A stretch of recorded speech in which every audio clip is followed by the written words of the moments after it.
In Chapter 14, we start a long series of defeat boss maps, first up against the Oni chieftain Kumagera. He's pretty bulky, and though the map is small, it attempts to slow our progress with a sprawling layout of ships covered by offensive staves. However, by employing a strong flyer, we can completely trivialize these issues, letting us focus on opening both chests, recruiting Keaton, and training up some units. Corrin isn't quite ready to be our boss killer now, but he's on the cusp of greatness and just needs a few more pushes to dominate the rest of the game. The first and biggest step for Corrin is to promote into Malignite. Now Corrin can finally tap into his magical potential and hit enemies hard with 1-2 range and flight. None of his individual stats are excellent, but they're all great, being around 15. With just a few more boosts, Corrin will be doubling, tanking, and reaching near perfect hit against every enemy. Until Corrin reaches his peak though, we'll need Camilla to go back into Wyvern. We just got 2 heart seals from the upgraded staff store, and I used one to reclass Camilla, choosing Wyvern Lord for the extra point of speed and lance access. I'm also giving her last chapter's arm scroll, as B axes will be relevant this chapter, and D lances down the line. Okay, for one last seal, I promote Silas into Paladin, so he can provide Camilla both +2 strength and +1 movement this chapter. Getting an extra point of movement on Silas himself will also be nice for shelter plays in the future. Alright, with our team readjusted for the mid-game, let's go ahead and start defeating some bosses. Kumagera starts 24 tiles away, so with just one refresh, Camilla can use 3 actions to reach by turn 2. She has to hold back with her first action so Azura can reach her, but with +1 movement from Silas and Lunge, she can make up the difference. With that handled, we can put our attention on our side objectives. I want to get most of Haitaka's training done now, so I have Corrin fly him in range of the Samurai. Meanwhile, Baruka can fly Niles to the northern chest after a shove, and I set up Fumi to fly Kaze to the central chest after a sing next turn. With my current setup, I've ensured Niles will have a clear path to his chest, kept Corrin out of silence range, and guaranteed that the Samurai will all attack into Haitaka. Haitaka's key to success is actually quite interesting, but before we get to that, let's look at the enemies in the north. Camilla killed 1 archer, so there's just the other archer and 3 Oni savages left. If they occupy the tiles north and east of Niles, then he won't be able to reach his chest. The archer has a chance to block 1 tile when they kill Baruka, and the western Oni could block the other if they attack Niles at 1 range. But by leaving Niles equipped with a sword instead of a bow, the Oni attacks with their throwing club at 2 range. And then the other 2 Onis can't reach him at all, thus keeping a clear path for Niles. Going back to Haitaka, we can see that he one-rounds the Samurai with Corrin's dual strike. However, the reverse is not true. Corrin just barely wouldn't kill with Haitaka's dual strike. This would make Corrin the ideal attack target, but by leaving our new Dark Knight Leo adjacent to Corrin, the Samurai know Corrin would kill with Leo's dual strike. So now, because the Samurai think both Haitaka and Corrin would kill on the counterattack, they target Haitaka to deal more damage. But the Samurai seem to be forgetting a crucial piece of information. Leo got silenced, so Corrin actually can't use Leo's dual strike to kill. By exploiting this forgetfulness, Haitaka gets 3 kills this enemy phase, earning enough experience for his first level up. Just 2 more kills and he'll already learn Swap. Our ally Keaton draws an archer south for Odin to fight next turn. Just like Charlotte's, Keaton's strength and speed pair-up stats are theoretically useful, but his underwhelming combats and lack of movement boosting makes him basically irrelevant at my pace. At least Leo will see some offhanded action, between his high magic, high movement, and Heartseeker. Before defeating Kumagera, there's a few more things we can do on player phase. First, I set up a Sky Knight kill for Haitaka. He can either use the Bronze Lance if Fumi lands a chip attack, or else go for a Steel Lance 1 round. Overall, this gives Haitaka a 99.9% chance for the kill.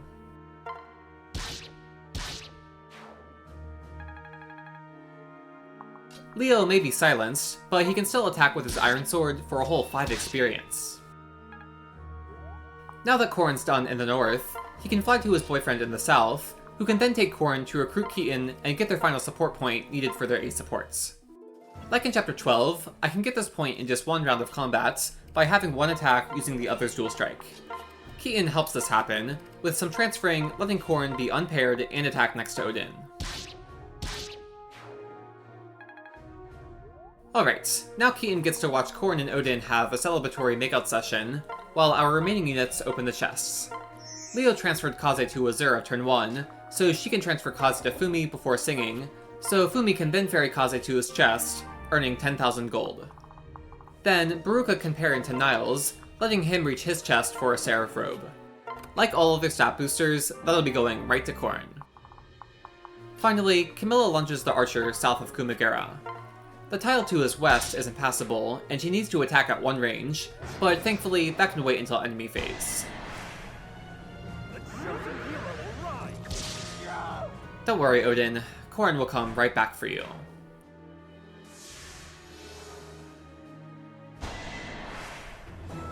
With the dual club, Camilla just barely has the damage to one-round Kumagera. If he switched to the Tiger Spirit, he would get +1 defense, but because Camilla has B-rank axes, she would get a weapon triangle attack boost and still kill. As such, Kumagera just sticks with his mace, and even though this makes Camilla weapon triangle neutral, she still has perfect hit thanks to Heartseeker. And that's chapter 14, completed in 2 turns. We've got Corrin going as a strong magic user, but we definitely still need to work on his other areas. Like, he can't even double archers. Luckily, Corrin gets a variety of new tools after this chapter. The Yato is upgraded to the Grim Yato for a +2 defense and resistance boost just by being in Corrin's inventory. And by unlocking an A support with Odin, he officially has access to the Dark Mage class. I won't reclass him for a while, but it was good to finish their support now, because Corrin's about to get a new dedicated para partner as we move to chapter 15. Azura's taken us to Vala, where we rediscover Gunter and have to fight our way out with just the 3 of us. We could escape in the east, but we can also win by creating a replica of our army in the south, and having them defeat the boss to their west. Both would take the same amount of turns, but the southern path contains a variety of item drops, including a Spirit Dust and a Speedwing. These stat boosters, on top of Gunter's new supports, are just what Corrin needs to get his stats over the curve. So of course, I'll be going for the split approach, taking advantage of the replica mechanics to have both groups work together for their collective success.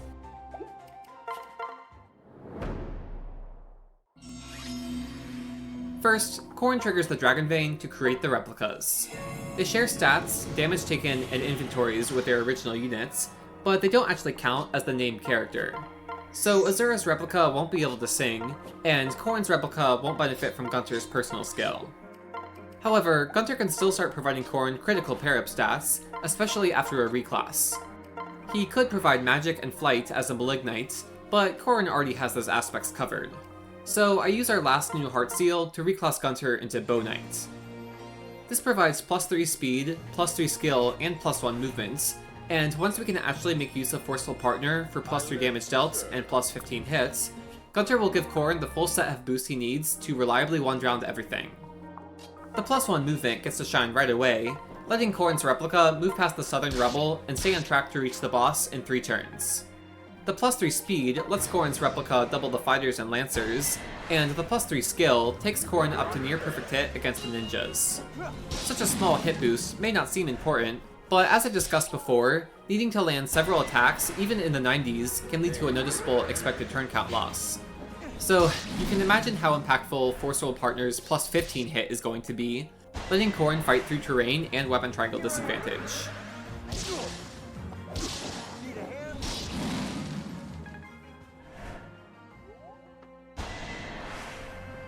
Even with all of Gunter's boosts, Corrin is just barely getting by, and still needs a couple more stats to keep up with enemies once they start promoting. Fortunately, his XP gain is relatively high, and he'll be able to get several level ups this chapter while he flies towards the boss.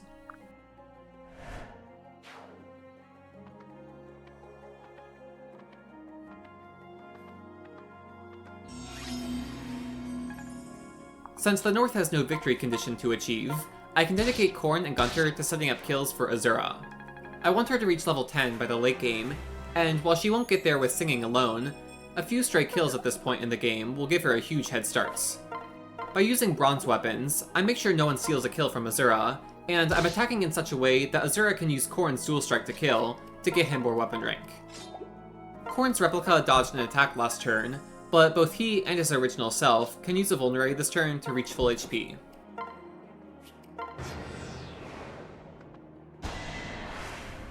This ninja drops a goddess icon, but there's a chance that they attack Corrin's replica from his south turn 1, and wouldn't reach him turn 2. Either way, he'll still kill whichever ninja attacked from his west. I'm just not guaranteed it'll be the one with the goddess icon.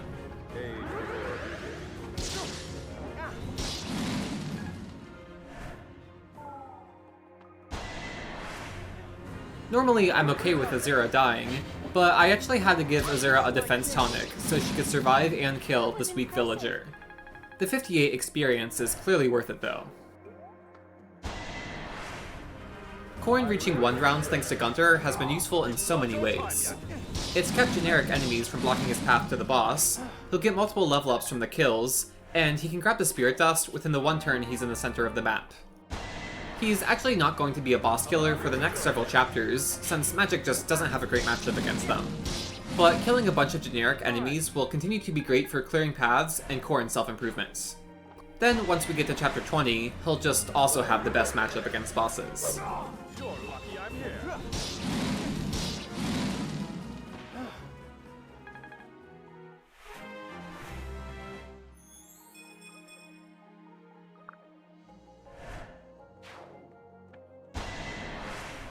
The one aspect of Gunter's support that seems to be lacking is defense.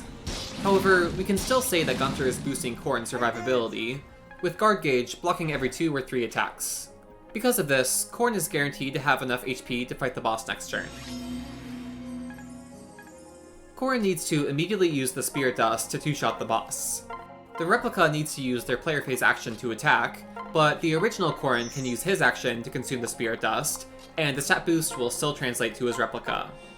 Then, to get Azura a little more XP, I have Corrin and Gunter perform a Shelter Sing. This gets Azura her 2nd level up in just 3 turns. We can do this. Corrin and Gunter can't get any more kills, but I can at least set them up to fight on enemy phase for more weapon rank on Corrin.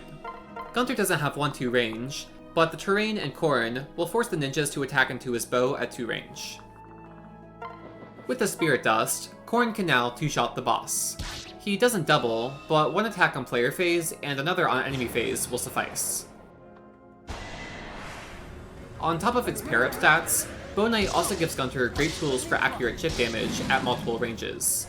He also has high XP gain for promoted units, kind of like Felicia, so he'll be able to quickly get 3 levels and learn Bow Knight's level 5 skill, Rally Skill, for even more hit boosting. How disappointing. This round of combat earns Corrin D-rank tomes. This doesn't boost his base hit yet, so his replica still only has 89 displayed hits for a 93% chance to land both attacks. However, this keeps Corrin on track to reach C rank by late game, with many more hordes of enemies he can sweep to get there. And that's chapter 15, completed in 3 turns. For the first time since chapter 9, we actually have an expected turn count loss here, with Corrin's boss kill leaving us with 3.1 ETC. But now that we can use Gunter's personal and have a full army to work with, it'll take a lot more than 1 speedy boss to slow us down. In chapter 16, our army regroups and must search for the boss, who is disguised as one of the 4 allies in each corner. To reveal them, we have to talk to each ally, and the last one we talk to will transform into the boss. We can reach every ally with 2 actions, but with only 1 Azura, we can't reach all 4 on turn 1. This forces us to take 2 turns, giving an enemy phase for Corrin to show off his newfound strength, and 2 player phases to set up kills for our trainees. This is also the map where an important 1-2 range mounted unit steps up, taking over as the focus of many maps to come.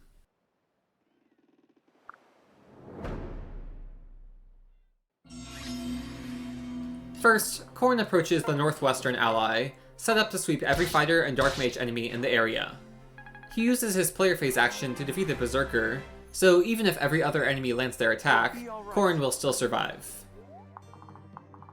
Next, Camilla approaches the southwestern ally, defeating a dark mage on player phase, so she can kill the remaining berserker and fighters on enemy phase. Now for the east, I'm going to have Baruka talk to both allies with support from Azura. Everyone else then can focus on a new important side goal, setting up kills for Fumi. I want her to learn rally speed by the late game, and if I can get her 2 levels and promote by next chapter, she'll be off to a great start. Her XP gain is super high by now, but her stats are terrible, so I'm going to have her rely entirely on other units' dual strikes for kills, using the Javelin to ensure flexible positioning. To set up 2 kills turn 1, I make use of Leo and our new recruit, Xander. Both have the power to kill enemies with a bronze weapon between their own attack and a dual strike, ensuring perfect hit and no crit chance. Xander also has huge defense, physical 1-2 range in the Siegfried, and even the amazing Wyvern as a reclass option. However, his average speed, Siegfried's slow hits, and the inability to use Siegfried in Wyvern all hold him back from being a key combat unit. Rather, Xander's going to play more of a utility role, as a high move shelter user that just also happens to have solid physical stats. With the Shelter Sing, I'm able to both have Fumi get an extra kill, and get Baruka in range of the northeastern ally turn 1. Next turn, she can fly herself to the eastern ally, so long as we get her a +1 move para partner. There's a small chance that Fumi doesn't die here, and/or that Leo kills this mercenary with a crit. I'm pretty sure neither situation would mess up my positioning for next turn though.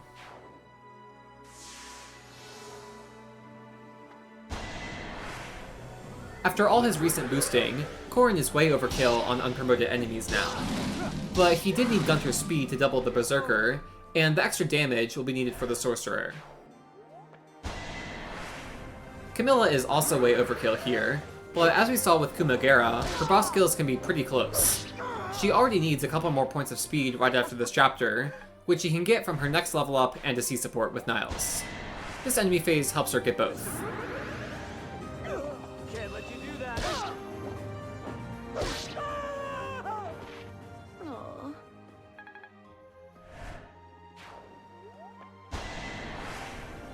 Gunter pairing up with Corrin not only provides an immediate combat boost, but also an opportunity for a bunch of support points, setting up Corrin to gain Cavalier access upon reaching an A support. Unlike Dark Mage, this isn't a class Corrin wants to be in, but he does want to learn Elbow Room. Corrin and Gunter earned a C support last chapter, and because they have a fast support, they only need 3 more points for a B support, which they can easily get this chapter. Then they only need 4 more points for an A support, but a few upcoming chapters require Corrin to stick with Camilla on their rush to the boss. So getting Corrin and Gunter's A support in time is actually going to be a little close, making our tight schedule for support building well worth it. I did it!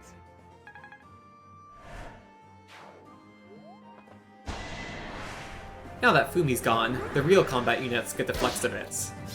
You should have surrendered.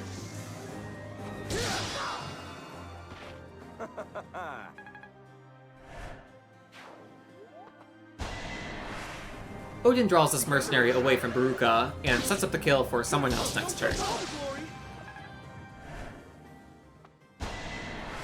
Baruka received rally defense, so even if I hadn't given her the Draco Shield, she could still survive this outlaw.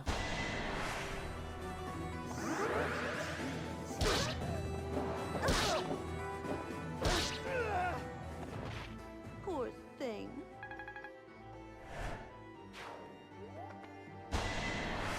The experience is the main reason I care to one-round the Sorcerer, but the free Master Seal is appreciated as well. That went well.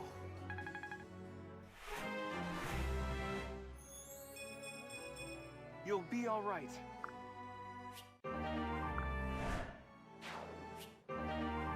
Because Baruka is still alive, she can distract this outlaw pair from moving west and blocking Silas.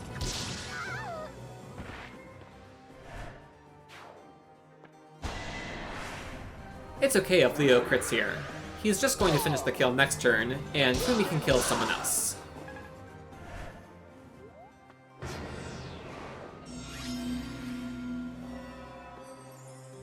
After his epic sweep, Corrin can take turn 2 to visit our second ally. With a clear path secured, Silas can reach Baruka, providing the extra point of movement needed to talk to our third ally. Before revealing the boss, let's get in some last player phase kills. Haitaka can defeat the mercenary, finishing his second level up. This puts him as our third swap/shove user. Fumi also just needs one more kill for her second level up. Like turn 1, I'll have Xander set up an adventurer kill for her, with Leo defeating the hero to clear the way. This hero drops our Heart Seal, which is our last one until chapter 20, when we can buy as many as we want.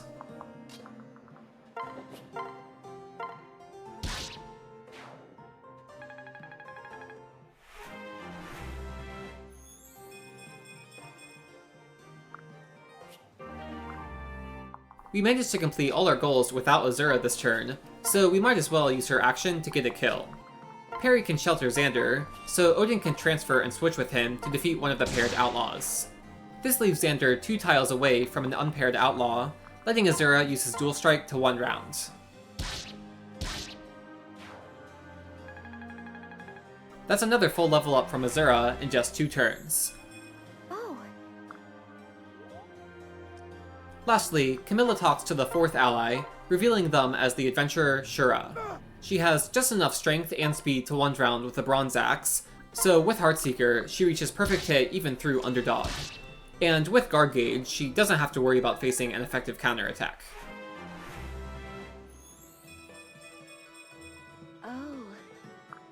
And that's chapter 16, completed in 2 turns. The fun doesn't stop here though, because for one final addition to the army, defeating Shura gives us the option to recruit him or kill him for a pair of boots. And now that we know the mileage Corrin gets out of stat boosters, I'm sure you can guess my decision. Thanks for watching, and I'll see you next time.